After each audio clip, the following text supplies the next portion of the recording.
Hello అందరికీ! ఇవాల్టి మన ఈ ప్రశాంతమైన కథాప్రయాణానికి స్వాగతం. ఇది నిద్రపోయే ముందు వినాల్సిన ఒక అందమైన, మాయాజాలంతో నిండిన కథ. ఇలా తారలు మెరిసే ఆకాశం కింద కూచుని ఆ అద్భుతమైన ప్రపంచంలోకి వెళ్ళిపోదామా? అలా ఒక్కసారి పైకి ఆకాశం వంక చూడండి. ఆ మెరిసే నక్షత్రాలు, తేలియాడే మృదువైన మేఘాల మధ్య స్వర్గంలో దేవతలంతా గుమికూడి ఏదో ఒక ముఖ్యమైన విషయం గురించి గుసగుసలాడుకుంటున్నారు. అసలు వాళ్ళు దేని గురించి అంత తీవ్రంగా మాట్లాడుకుంటున్నారో తెలుసా? దేవతలంతా కలిసి సంపదకు ప్రతీక అయిన మన లక్ష్మీదేవిని నిలదీస్తున్నారు. నువ్వు ఎప్పుడూ ఒకే చోటెందుకుండవు అని అడిగారు. అప్పుడామె చిరునవ్వుతో, ఎవరు నిజాయితీగా కష్టపడి పనిచేస్తారో, వచ్చిందాన్ని జాగ్రత్తగా వాడుకుంటారో వాళ్ల దగ్గరే నేను ఎప్పటికీ ఉంటాను.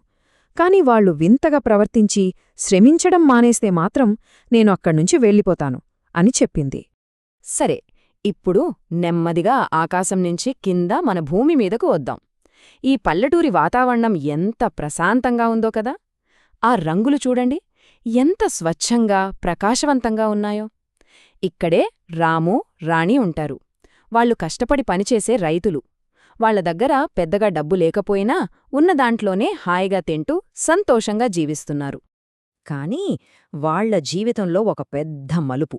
ఒకరోజు రాణి తన తోటలో ఆ మామూలు గోధుమ రంగు మట్టిని తవ్వుతుంటే అకస్మాత్తుగా టంక్ మని ఒక శబ్దం వినిపించింది. ఏంటా అని ఇంకొంచెం లోతుగా తవ్విచూస్తే ఒక పెద్ద లోహపు పెట్టె. దాన్ని తెరిచి చూస్తే అందులో అంతా తళతళలాడే బంగారు, వెండి ఆభరణాలే. అప్పటిదాకా వాళ్లు రోజూ వాడే ఆ మట్టి పట్టిన పార పక్కనే ఈ మెరిసే బంగారు నాణ్యం ఎంత వింతగా ఉందో కదా! ఈ ఒక్క చిన్న నాణ్యం వాళ్ల సాధారణ జీవితాన్ని ఒక్కసారిగా పూర్తిగా మార్చేసింది. ఆ నిధిని చూడగానే రాము, రాణి ముఖాలు ఎలా ఆశ్చర్యంతో మైమరచిపోయాయో కదా! మరి పిల్లలు, మీరేమనుకుంటున్నారు? ఒక్కసారిగా ఊళ్ళో అందరికంటే అత్యంత ధనవంతులైపోయిన రాము, రాణి ఆ తర్వాత ఏం చేసుంటారు? మళ్లీ యథావిధిగా పొలం పనులకు వెళ్తారా? అస్సలు వెళ్లరు. వాళ్లు కష్టపడి పనిచేయడం పూర్తిగా మానేశారు. ఎండలో కష్టపడటమెందుకని ఊళ్ళోనే అతిపెద్ద ఇంటికి మారిపోయారు. ప్రతి చిన్న పనికి, అంటే వంట చేయడానికి, బూట్లు పాలిష్ చేయడానికి, ఆఖరికి రాము పడకమీద కూర్చున్నప్పుడు అతనికి విసనకర్రతో గాలి వీయడానికి కూడా పనివాళ్లను పెట్టుకున్నారు.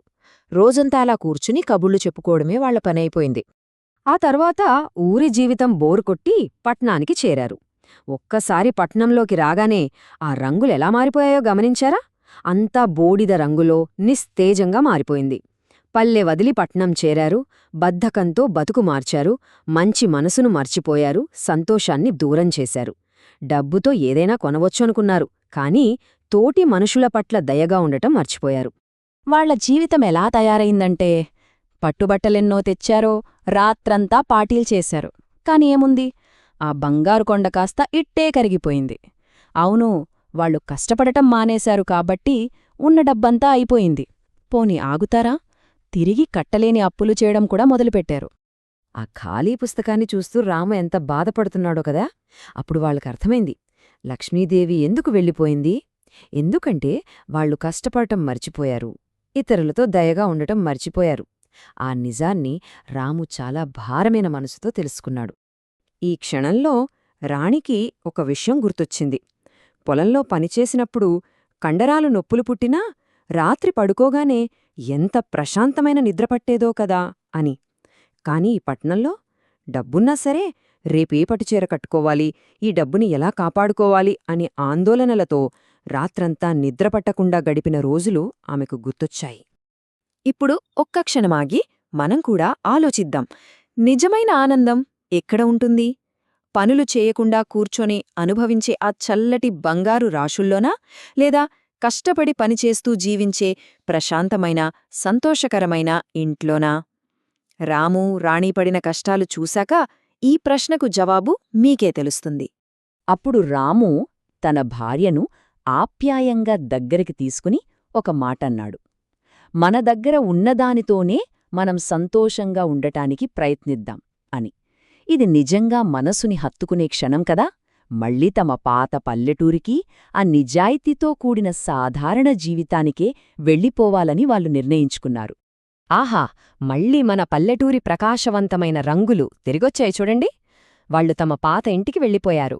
మళ్ళీ ఎర్రటి ఎండలో చెమటోడ్చి కష్టపడి పనిచేయడం మొదలుపెట్టారు. చుట్టుపక్కల ఆపదలో ఉన్నవారికి సహాయం చేశారు. ఇదంతా వాళ్ల మనసుల్లో చెప్పలేనంత కృతజ్ఞతను, కోల్పోయిన ఆ నిజమైన సంతోషాన్ని తిరిగి తీసుకువచ్చింది. ఇప్పుడు మళ్ళీ నెమ్మదిగా మేఘాలు, నక్షత్రాలు ఉన్న మన స్వర్గంలోకి వెళ్దాం. పైనుంచి రాము, రాణిల కథను చూస్తున్న దేవతలందరూ శాంతియుతంగా తలలూపుతూ ఒక నిర్ణయానికి వచ్చారు.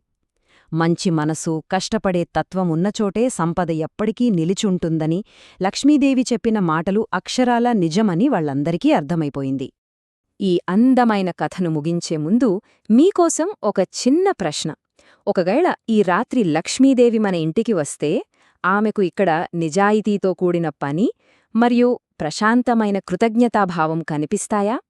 సాధారణమైన, సంతోషకరమైన జీవితంలో ఉండే ఆ నిజమైన మాయాజాలం గురించి ఆలోచిస్తూ నిద్రపోండి. అందరికీ శుభరాత్రి.